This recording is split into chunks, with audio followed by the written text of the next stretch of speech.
হামেশায় দেখা যায় গ্রামের মেয়েরা ঝরে যাওয়া মাথার চুল বিক্রি করে, কিছু লোক এই চুলগুলো কিনে ব্যবসা করে। এই ধরনের ব্যবসা অথবা চুল বিক্রি করা যাবে কিনা? পুরুষের হাতে আংটি পরা কি জায়েজ? আর তাতে বরকতের জন্য পাথর ব্যবহার করা যাবে কিনা? প্রথম স্বামী তালাক দেওয়ার পরে অন্যত্র বিয়ে হয়েছে, এখন আবার প্রথম স্বামীর কাছে ফেরার উপায় কি? পশ্চিম দিকে পা দিয়ে ঘুমানোর পারে কোনো নিষেধ আছে কিনা, আশা করি উত্তর দিবেন। ঝামেলামুক্ত থাকার জন্য বিয়ে না করার সিদ্ধান্ত নেওয়ার বিধান কি? বিয়ে করলেও ঝামেলা কমানোর জন্য সন্তান গ্রহণ না করার সিদ্ধান্ত করা যাবে কিনা? ঝামেলামুক্ত সংসারের যে ঝক্কি ঝামেলা সেটা এড়াবার জন্য বিয়ে না করে যদি কেউ থাকতে চান, শরিয়ার দৃষ্টিকোণ থেকে সেটি জায়েজ হতে পারে যদি তিনি তার নিজের চরিত্রকে হেফাজত করতে পারবেন বলে তার নিজের প্রতি নিজের সে আত্মবিশ্বাস এবং কনফিডেন্ট থাকে, তবে এটিকে শরিয়া উত্তম কোনো কাজ মনে করে না।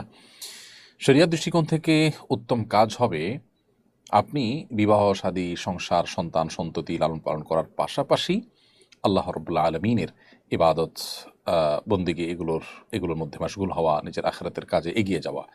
এটা হবে আপনার জন্য সর্বোত্তম উপায় এবং সর্বোত্তম ডিসিশন।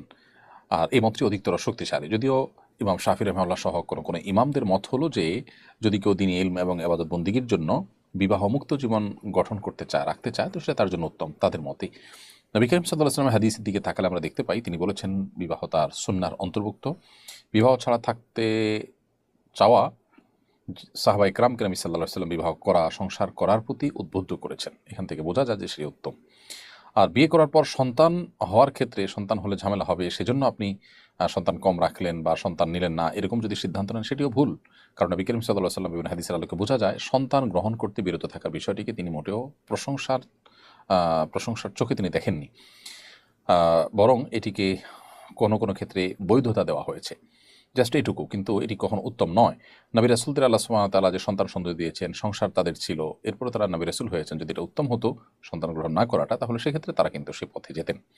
এমডি আল মুমিন আপনি লিখেছেন, হামেশায় দেখা যায় গ্রামের মেয়েরা ঝরে যাওয়া মাথার চুল বিক্রি করে, কিছু লোক এই চুলগুলো কিনে ব্যবসা করে। এই ধরনের ব্যবসা অথবা চুল বিক্রি করা যাবে কিনা? উত্তর হলো না, এ ধরনের ব্যবসাও জায়েজ নয়, চুল বিক্রি করাও জায়েজ নয়। কারণ হলো এই যে চুল, এটা মানব দেহের অংশ।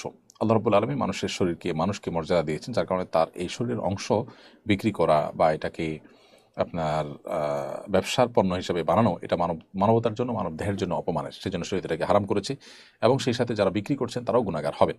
তারা এটা কেনাবেচা কেউই করতে পারবেন না। শরীয়ত দৃষ্টিকোণ থেকে এটি জায়েজ কোনো পেশা নয়।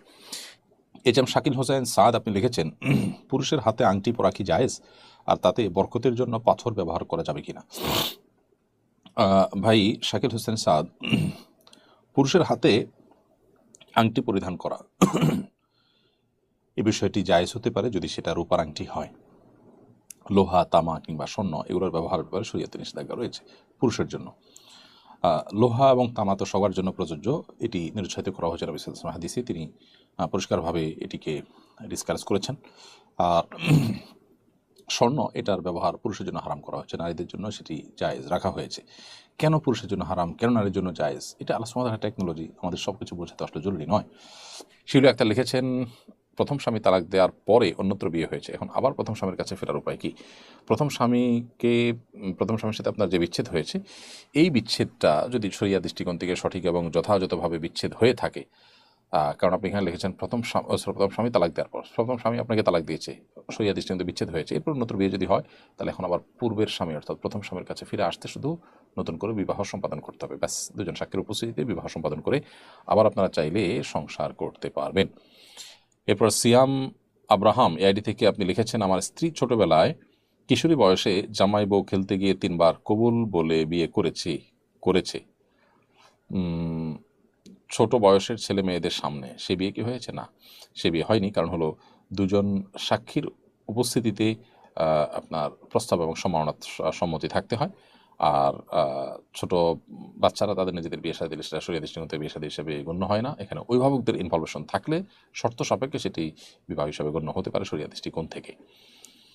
এরপর এমডি জহুরুল ইসলাম জীবন লিখেছেন, পশ্চিম দিকে পা দিয়ে ঘুমানোর পারে কোনো নিষেধ আছে কিনা, আশা করি উত্তর দিবেন। বাহ্যিকভাবে তো কোনো হাদিসে বা কোনো কোরআনে কোথাও নিষেধ নেই, কিন্তু অনেক ওলামা ওটাকে আদবের খেলাপ মনে করেন, এজন্য অ্যাভয়েড করতে পারলে ভালো।